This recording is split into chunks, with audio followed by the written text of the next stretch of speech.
Today, we are going to be talking about fanboys and run-on sentences. Now, in my experience, run-on sentences are one of the most common issues in students writing today, and they're actually really easy to correct once you know how to identify them.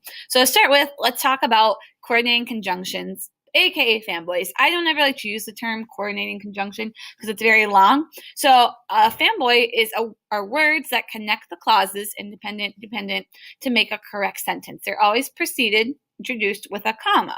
So she will, but I won't. Fanboys are really easy to remember because of our acronym.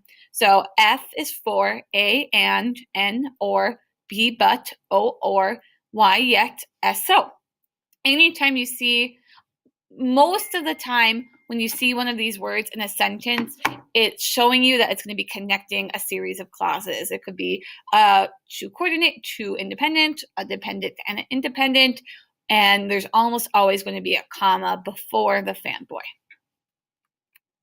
So now, as we move on to what are run-on sentences, they are typically made up of two or more independent clauses, but can contain dependent as well. They express a complete thought, but are unorganized and hard to follow. Nora went to the mall, she bought a sweatshirt. Miss Hamilton loves glitter and lipstick, she buys it all the time. And I love pizza, I am allergic to cheese. So like I said, in kids writing, this is the most common errors I've seen. So if we want to fix these, there's quite a few ways that we can do it. So we'll come back to these three sentences. The first way is separate them into two independent clauses. You can separate the sentences with a period, writing them as two complete sentences, so their own total thoughts. So for example, right here, here's a run-on. Dolphins have a complex communication system. Some scientists compare it to human language. And even right there, you could hear how I naturally paused between system and some because I want to break them up. So down here, dolphins have a complex communication system. Some scientists compare it to human language. So we took one run-on, two independent phrases, and then broke it up. The best way to do this is to ask yourself or your students to identify what is an independent clause in here. So I know that dolphins have a complex communication system isn't its own independent clause because it can stand on its own. Then looking ahead, some scientists compare it to human language. This is also an independent clause. Your second option is using fanboys to successfully punctuate them. So you may combine two sentences with a comma followed by the coordinating conjunction, aka fanboys. Remember, there always has to be the comma. Today, Scott Joplin is enormously popular as a ragtime composer. His ragtime ballet and opera scores were not successful in his lifetime. So again, even though there's a comma right here in the run-on, it is incorrect because there's no fanboy to connect them. So here's the correct sentence.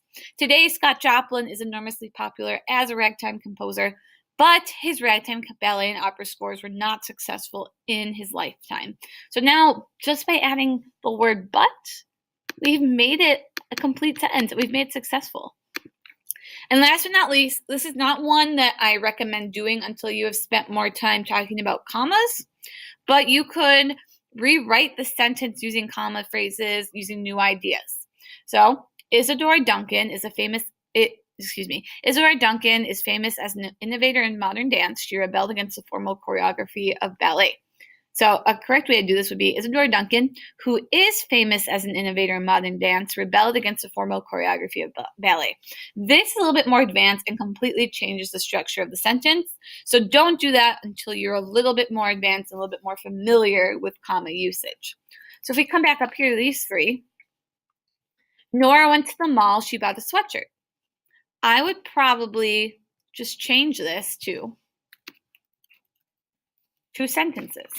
Nora went to the mall, she bought a sweatshirt, two independent clauses. Or you could add the comma, fanboy, and. Miss Hamilton loves glitter and lipstick, she buys it all the time. Again, you could do the same thing up here. Period, capital S, or so she buys it all the time, which is true. Or you could change it to and.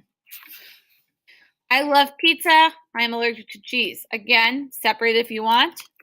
Yet, I am allergic. But I am allergic. So it'd be a shame if it was. But fortunately for me, it is not true. Now again, here are some practices if you want to pause this video. Here's 5. Here are 6. This one right here, this one is written in third person. Some people get confused by that.